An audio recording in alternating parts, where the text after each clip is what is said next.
Hi viewers, welcome to our YouTube channel Ramu Gunti. ఈ వీడియోలో advanced accountancy 3 partnership accounts భాగస్వామ్య సంస్థల ఖాతాలలో భాగస్థుడు ప్రవేశిస్తే కొన్ని ముఖ్యమైన సర్దుబాట్లతోటి ప్రాబ్లం అందిస్తున్నాము.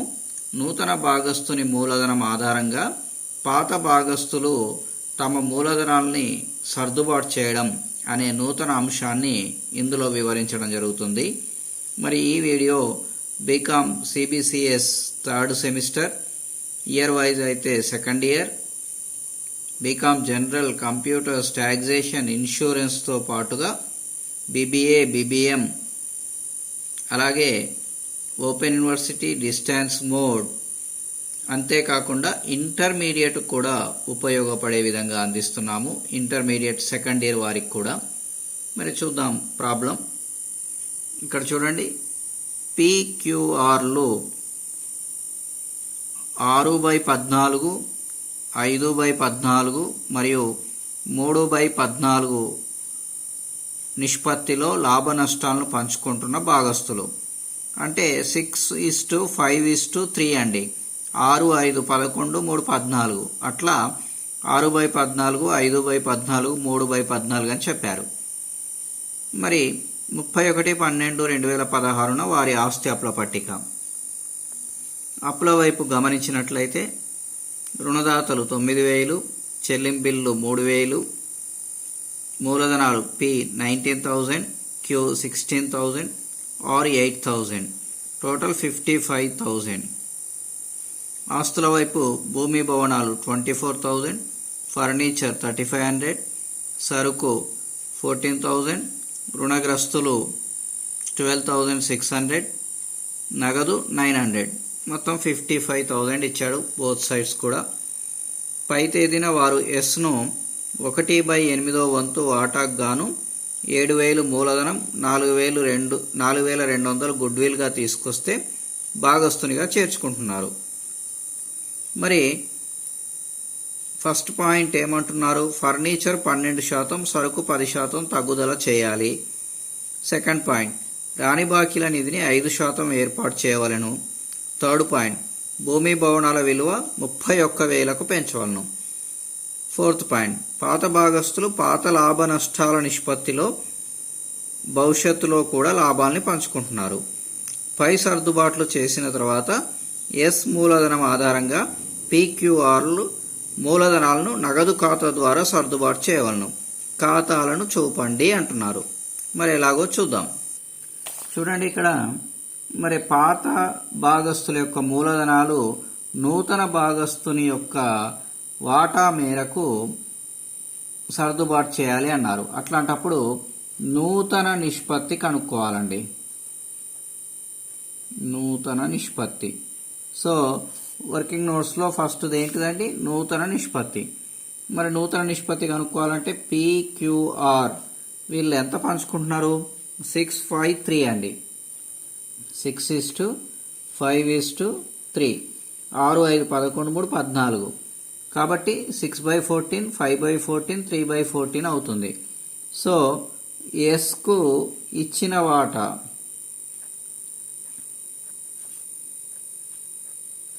1/8 ఇదండి.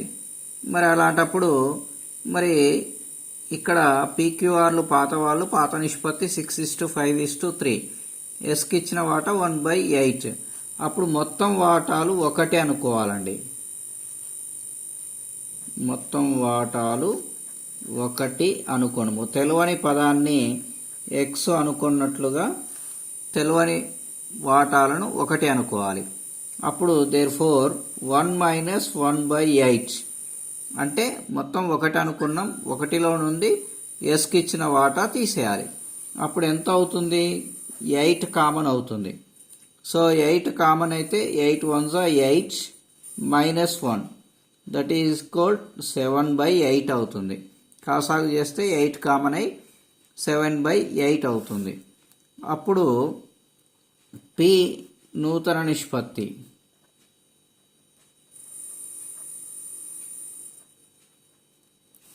సో ఎంత అవుతుంది అంటే మరి పాత నిష్పత్తి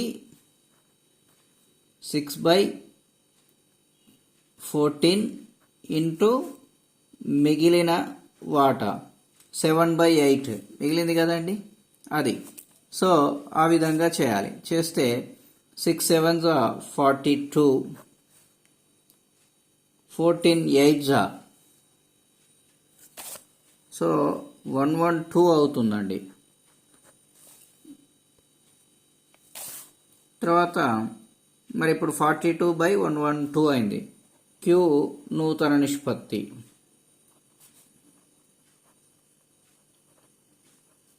అతనికి ఇచ్చిన పాతది 5/14 ఇంటూ మిగిలినది 7/8. ఇది కామన్.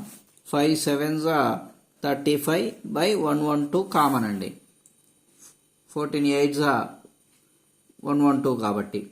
తర్వాత PQR కదండి, ఆర్ నూతన నిష్పత్తి. సో ఎంత 3/14 ఇంటూ 7/8. 3 7s 21/112. మరి ఇప్పుడు మొత్తం నూతన భాగాలు ఎన్ని అండి? 112. మొత్తం నూతన వాటాలు. సో 112. 112లో పీకి వచ్చింది ఎంత? 42. క్యూకి వచ్చింది ఎంత? 35. ఆర్కి వచ్చింది ఎంత? 21. సో ఎంత అవుతుంది చూడండి. 2 5 7 1 8 అంతే కదండి. 1 5 6 6 2 8. సో 2 3 5 5 4 9 అంటే 98 పార్ట్స్ వెళ్ళిపోయినాయి ముగ్గురికి కలిపి. అప్పుడు ఆటోమేటిక్గా S is equal to 112 minus 98 అంటే ఎంత వస్తుంది? సో 14 వస్తుందండి. కాబట్టి ఇప్పుడు రేషియో 42:35:25:14. మరి ఇది ఏ టేబుల్లో అయినా పోతుందేమో చూసుకోవాలి. చూడండి, 5th టేబుల్లో 5 ఎంబులు 40 పోదు. మరి 7 6ల 42, 7 5ల 35, 7 3ల 21, 7 2ల 14. సో 7th టేబుల్లో పోతుంది చూడండి. 7 6ల 42, 7 5ల 35, 7 3ల 21, 7 2ల 14. సింపుల్గా 7th టేబుల్లో పోయింది. అంటే 6 5 3 2. మరి కామన్గా పాతది దాని ప్రకారమే వచ్చింది. మరి అలాంటప్పుడు నూతన భాగస్తునికి ఎన్ని వాటాలు వచ్చినాయండి? 2 పార్ట్స్ వచ్చినాయి. కాబట్టి 2 పార్ట్స్ గాను ఎస్ 2 వాటాలకు గాను అతను నూతనంగా తెచ్చిన మూలధనం ఎంతండి? క్వశ్చన్లో ఉంది చూడండి, 7,000. సో 7,000 మూలధనం తీసుకొచ్చాడు.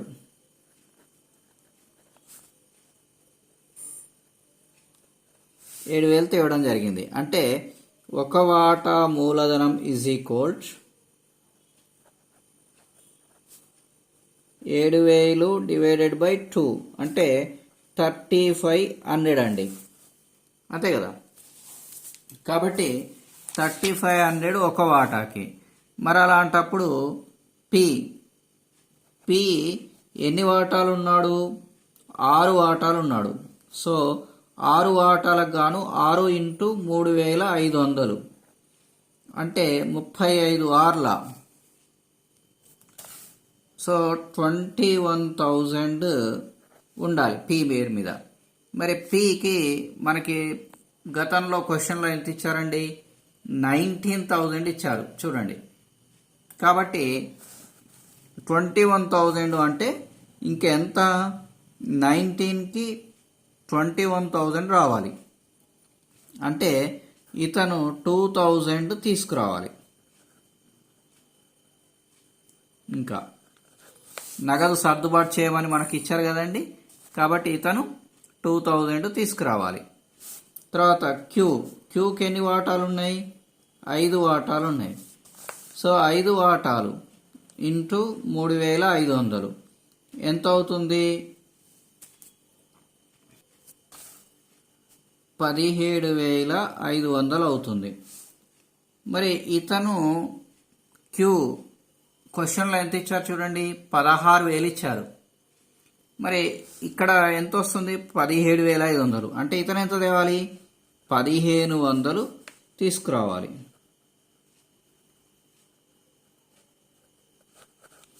తర్వాత ఆర్ ఎన్ని వాటాలు? 3 వాటాలు. 3,500 చొప్పున ఎంత అవుతుంది? 3 9, 3 15, 10,500 అవుతుంది. అంతే కదండి. మరి 10,500 అయితే ఆర్ ఎంత ఉంది? 8,000 ఇచ్చాడు.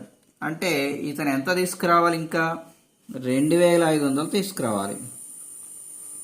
మరి అందరూ కూడా తీసుకురావడమే అవుతుంది. కాబట్టి మరి ఈ విధంగా ఇందుకోసం నూతన నిష్పత్తి కనుక్కున్నాం. సరే, ఇక ఇది రెడీగా ఉంది కదా. పి నూతనంగా 2,000, క్యూ 1,500, ఆరు 2,500. మరి ఈ విధంగా తీసుకురావాలి. ఇప్పుడు నూతన నిష్పత్తి కూడా కనుక్కున్నాం. అర్థమైంది కదా. మనం ఇప్పుడు లాభ నష్టాల సర్దుబాటు ఖాతా లేదా పునర్మూల్యాంకన ఖాతా తయారు చేయాలి. రైట్. లాభ నష్టాల సర్దుబాటు ఖాతా లేదా దీన్ని ఏమంటారు? పునర్మూల్యాంకన ఖాతా అంటారు. సో మనకి టీ షేపే కదండి, కాబట్టి సింపుల్గా టీ షేప్ గీసుకుంటే త్వరగా చేసుకోవచ్చు. ఓకేనా. సో ఫర్నిచర్ సరుకులను తగ్గించాలి. ఫర్నిచర్ 12%, సరుకు 10% తగ్గితే మరి ఏంటండి? పునర్మూల్యాంకన ఖాతా డేటా టు ఫర్నిచర్ ఖాతా టు సరుకు ఖాతా. కాబట్టి పునర్మూల్యాంకన ఖాతా డెబిట్ అయింది కదా, డెబిట్ వైపు రాయాలి.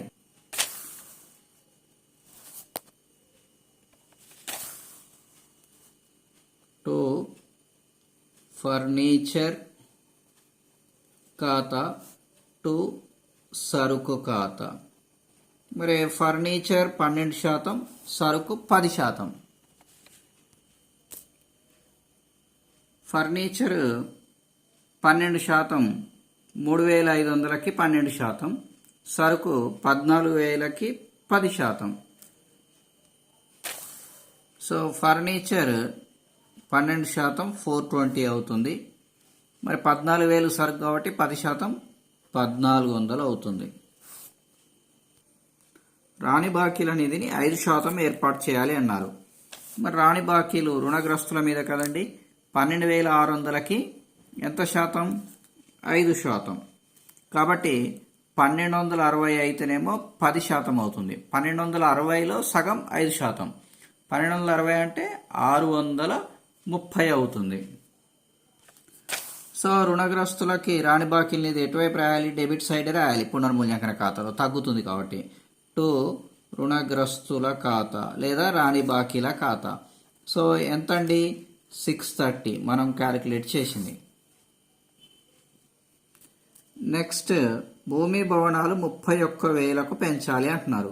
మరి భూమి భవనాలు ఎంత ఉన్నాయండి? 24,000. 24,000 నుండి 31,000 అవుతుంది. సో 31,000 అంటే 7,000 పెరుగుతుందండి. మరి 7,000 పెరిగితే అప్పుడు భూమి భవనాల ఖాతా డెబిట్ పునర్మూల్యాంకన ఖాతా. కాబట్టి బై భూమి భవనాల ఖాతా. సో ఎంతండి? 7,000. మరి ఇంకా ఏమైనా ఉన్నాయో చూద్దాం. ఇక అన్నీ అయిపోయినాయండి. పాత భాగస్తులు పాత నిష్పత్తిలోనే పంచుకుంటున్నారు, నగదు సర్దుబాటు చేయాలని ఇచ్చారు. కాబట్టి మనం చేస్తే కూడా నూతన నిష్పత్తి ఇందాక పాత నిష్పత్తిలోనే వచ్చింది చూడండి. మరి మనము ఎవరెంత తేవాలో కూడా చేయడం జరిగింది. అది నెక్స్ట్ నగదు ఖాతాలో చూపెడతాం. ఇప్పుడు పునర్మూల్యాంకన ఖాతా లాభమా నష్టమా చూద్దాం. మరి పునర్మూల్యాంకన ఖాతా లాభం సర్దుబాటు ఖాతా క్రెడిట్ 7,000, డెబిట్ 1,400, 420, 630. కాబట్టి మరి క్రెడిటే హైయెస్ట్ ఉంది కాబట్టి క్రెడిట్ రెండు వైపులా వేసుకోండి. 7,000. సో 7,000లో నుంచి 420, 1,400, 630 తీసేయండి. మిస్సింగ్ ఫిగర్ చేస్తే కూడా వస్తుంది. 0, 2, 3, 5, 5, 5, 10 అవుతుంది. ఇక్కడ ఒకటి వస్తుంది. 5, 4, 9, 9, 6, 15, 15, 5, 20. ఇక్కడ 2 వస్తుంది. 3, 3కు 7 అంటే 4. సో 4,550 వస్తుంది. మరి ఈ 4,550 ఎవరెవరికి పంచాలి? To P, to Q, to R మూలధనం ఖాతా. పాత నిష్పత్తిలోనే పంచాలండి. కొత్త నిష్పత్తి అయినా పాత నిష్పత్తి అయినా సేమ్ ఉంది. ఒకవేళ కొత్త నిష్పత్తి మారినా కూడా ఈ లాభం మాత్రం పాత నిష్పత్తిలోనే పంచవలసి ఉంటుంది. సో ఈ లాభాలను కనుక పంచితే 653లో పంచితే పునర్మూల్యాంకన ఖాతాలో 1950 పీకి వచ్చింది, 625 క్యూకి వచ్చింది, 975 ఆర్కి వచ్చింది. మరి ఇప్పుడు మరి ఏ ఖాతా తయారు చేయాలండి? నగదు ఖాతా తయారు చేయాలి. సో మరి నగదు ఖాతా డెబిట్ సైడ్, క్రెడిట్ సైడ్. నగదు ఆస్తి అప్పుల పట్టికలో ఆస్తుల వైపు ఉంటుంది కాబట్టి టు తెచ్చిన నిల్వ. మరి ఎంత ఇచ్చాడో చూద్దాం. 900 ఇచ్చారండి ఆస్తుల వైపు. అది మనకి డెబిట్ సైడ్ వస్తుంది. సో టు తెచ్చిన నిల్వ 900. తర్వాత ఎస్ మూలధనం తీసుకొస్తున్నాడండి. ఎస్ మూలధనం తెస్తే నగదు ఖాతా రిటార్డ్ టు ఎస్ మూలధనం ఖాతా కాబట్టి టు ఎస్ మూలధనం ఖాతా. ఎంత తెచ్చాడు? 7,000 తెచ్చాడు. తర్వాత మరి ఎస్కు అనుగుణంగా పీక్యూఆర్లు కూడా తెచ్చారు. మరి పీక్యూఆర్లు తెచ్చినా కూడా నగదు ఖాతా retired to P, to Q, to R కాబట్టి టు పి మూలధనం నగదు ఖాతాలో, టు క్యూ మూలధనం, టు ఆర్ మూలధనం. సో మరి వీళ్ళు ఎంత తెచ్చారు? ఇంతకుముందు మనం చేయడం జరిగింది. చూడండి, ప్రస్తుతం ప్రకారం ఉండాలి. 2,000 పి తేవాలి, 1,500 క్యూ తేవాలి, 2,500 ఆర్ తేవాలి. సో 2,000, 1,500, 2,500. సో 2,000, 1,500, 2,500. మరి అట్లాగే ఎస్ గుడ్ విల్ కూడా తెచ్చారండి. Good will 4,200 తెచ్చారండి. మరి గుడ్ విల్ 4,200 నగదు రూపంలో తెస్తే నగదు ఖాతా రిటార్డ్ టు గుడ్ విల్ ఖాతా కాబట్టి టు గుడ్ విల్ ఖాతా 4,200. సో ఇప్పుడు మరి నగదు ఖాతా మొత్తం టాలీ చేయాలి మనం. డెబిట్ ఎక్కువ వచ్చింది కదండి, చూద్దాం. సో 18,100 అండి. మరి ఈ 18,100 రెండు వైపులా వేసుకొని క్రెడిట్ ఏం రాలేదు కాబట్టి 18,100 బై తేల్చిన నిల్వ. నెక్స్ట్ టు తెచ్చిన నిల్వ. దీన్నే నూతన ఆస్తి అప్పుల పట్టికలో చూపెట్టాలి. మరి ఈ విధంగా నగదు ఖాతా. మరి అందరూ కూడా మూలధనాలు తెచ్చారు, ఎందుకంటే ఎస్కు అనుగుణంగా సర్దుబాటు చేయాలి అని ఇచ్చారు కాబట్టి. ఇప్పుడు పీక్యూఆర్ల మూలధనాల ఖాతాలో వేయాలి. రైట్, చూడండి, పీక్యూఆర్ మరియు ఎస్ల మూలధనం ఖాతాలు. మరి డెబిట్ సైడ్ వివరాలు పీక్యూఆర్ఎస్ కాలమ్స్, క్రెడిట్ సైడ్ కూడా వివరాలు పీక్యూఆర్ఎస్ కాలమ్స్. మరి పీక్యూఆర్ఎస్లు పాత భాగస్తులు కాబట్టి బై తెచ్చిన నిల్వ. మరి గతంలో ఇచ్చిన మూలధనాలు ఆస్తి అప్పుల పట్టికలో ఇచ్చిన మూలధనాలు రాయాలండి. మరి 19,000 పి, 16,000 క్యూ, 8,000 ఆర్. ఎస్ పాతవాడు కాదు. మరి ఇప్పుడు ఎస్ మూలధనం తీసుకొస్తున్నాడు. తీసుకొస్తే బై నగదు ఖాతా. ఎస్ ఎంత తెచ్చాడు? నగదు ఖాతాలో వచ్చింది మనకి 7000. అదేవిధంగా పీక్యూఆర్లు కూడా ఎస్కు అనుగుణంగా తీసుకొచ్చారు. కాబట్టి మరి దాని ప్రకారం బై నగదు ఖాతా పి ఎంత తెచ్చాడండి? 2000 తీసుకొచ్చాడు. క్యూ ఎంత తెచ్చాడు? 1500 తీసుకొచ్చాడు. ఆర్ ఎంత తెచ్చాడు? 2500 తెచ్చాడు. తర్వాత వీరికి లాభం వచ్చిందండి. లాభం వస్తే బై పునర్మూల్యాంకన ఖాతా.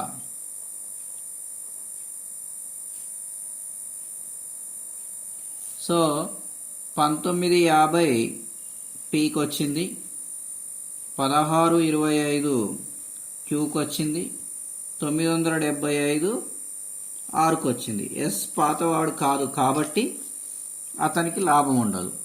తర్వాత ఎస్ తెచ్చినటువంటి గుడ్విల్ను పాత భాగస్తులు పంచుకున్నారండి. పంచుకుంటే గుడ్విల్ ఖాతా డెటార్ టు పాత భాగస్తులు పీక్యూఆర్ల మూలధనాల ఖాతాలు. కాబట్టి బై గుడ్విల్ ఖాతా మరి ఎంత వచ్చింది? 4200 వచ్చింది. సో 4200ని 6, 5, 3లో పంచాలి. సో 1800, 1500, 900 వస్తుందండి. మరి 4200 కనుక పంచితే చూడండి, 9, 5, 14, 8, 22, 3, 1, 4. సో ఈ విధంగా మరి ఇలా అయిపోయిన తర్వాత మరి ఎవరి మూలధనం ఎంత ఉందో చూద్దాం. సో ఇవన్నీ కనుక కలిపితే పి 24,750, క్యూ 20,625, ఆర్ 12,375, ఎస్ ఎలాగో 7000. సో అవే ఇక్కడ వేసుకోవాలి. P 24,750, Q 20,625, S 12,375, R 12,375, S 7,000. మరి ఏమి ఇక్కడ రాలేదు కాబట్టి సేమ్ వస్తున్నవి. 24,750 పి, 20,625 క్యూ, 12,375 ఆర్, 7,000 ఎస్. టు ఏమని రాయాలి? తేల్చిన నిల్వ. సో దీన్ని మరి క్రెడిట్ వైపు తీసుకురండి. బై తెచ్చిన నిల్వ ఎంత? 24,750 పి, 20,625 క్యూ, 12,375 ఆర్, 7,000 ఎస్. మరి ఈ విధంగా మూలధనం ఖాతాలు ప్రిపేర్ చేయాలండి. ముగ్గురివి ఒకే దాంట్లో చేశాం. 4వ వాడు కూడా దాంట్లోనే వచ్చాడు. మొత్తం 4 ఇందులోనే రావడం జరిగింది. కనపడుతుంది కదండి స్క్రీన్ మీద మొత్తం. ఓకేనా? ఇప్పుడు నూతన ఆస్తి అప్పుల పట్టిక. PQRSల ఆస్తి అప్పుల పట్టిక.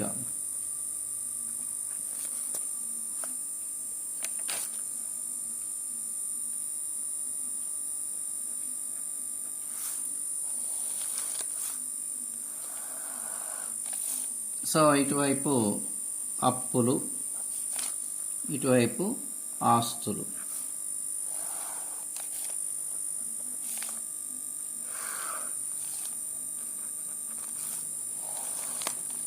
సో అప్పుల వైపు పాత ఆస్తి అప్పుల పట్టికను చూస్తూ కొత్త ఆస్తి అప్పుల పట్టిక తయారు చేయాలి.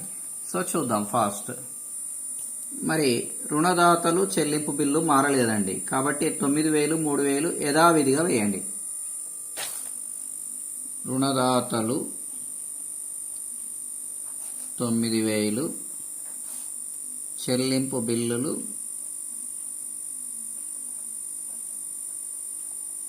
3,000. ఇక నెక్స్ట్ మూలధనాలు PQRS మనకు వచ్చిన కొత్త మూలధనాలండి. మరి మూలధనం ఖాతాలో మనం లెక్కించినటువంటి 24,750 పి, 20,625 క్యూ, 12,375 ఆర్ 7,000 ఎస్. ఇక ఇప్పుడు అప్పుల వైపు అయిపోతే ఆస్తుల వైపు ఏమున్నాయో చూద్దాం. మరి భూమి భవనాలు 24,000 ఇచ్చారండి. మనకి ఇక్కడ ఏమన్నారు 31,000గా చూపెట్టాలన్నారు. కాబట్టి డైరెక్ట్గా 31,000 వేయవచ్చు. భూమి భవనాలు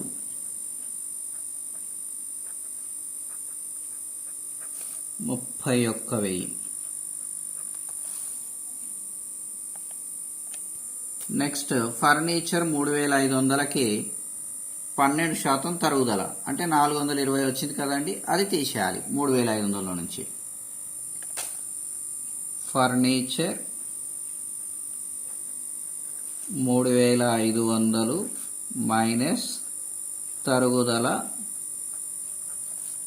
420 వచ్చింది కాబట్టి 500లో 420 అంటే 80 రూపీస్, 3,080 రూపీస్ అవుతుందండి. సరుకు 14,000 అన్నాడు, తరుగుదల మనకి 10% ఇచ్చాడు. 14,000కు 1,400 తీసేయాలండి. సరుకు 14,000 మైనస్ తరుగుదల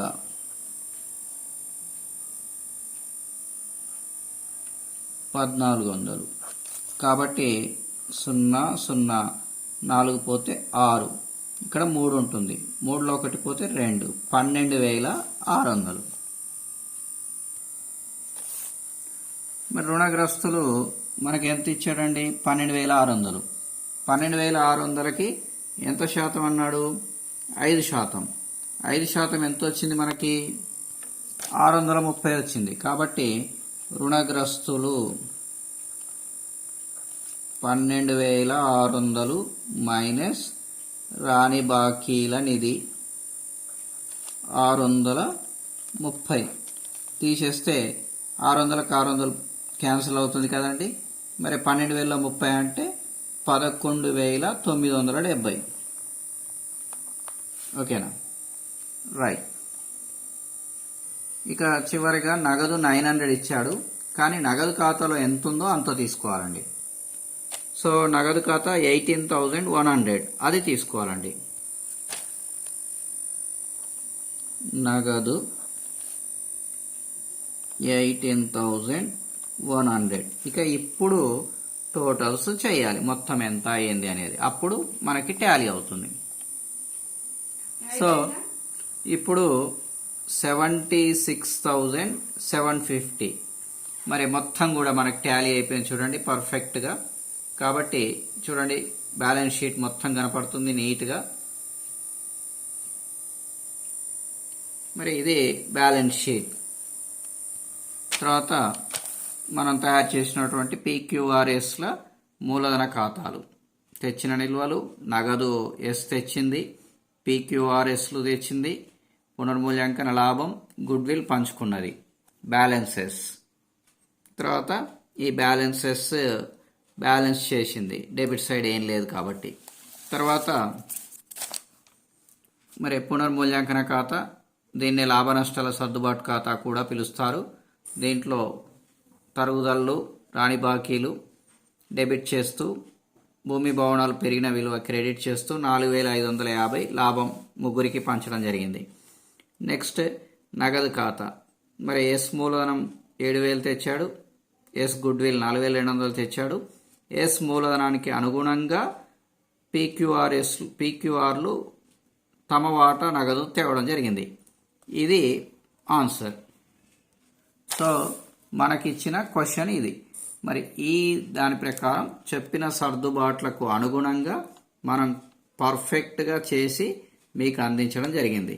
సో మరి ఈ వీడియో ద్వారా ఈ ప్రాబ్లంని మీరు క్షుణ్ణంగా అర్థం చేసుకుంటారని ఆశిస్తూ వీడియో లైక్ చేయండి, షేర్ చేయండి, సబ్స్క్రైబ్ చేయడం మాత్రం మర్చిపోకండి. All the best. Thank you.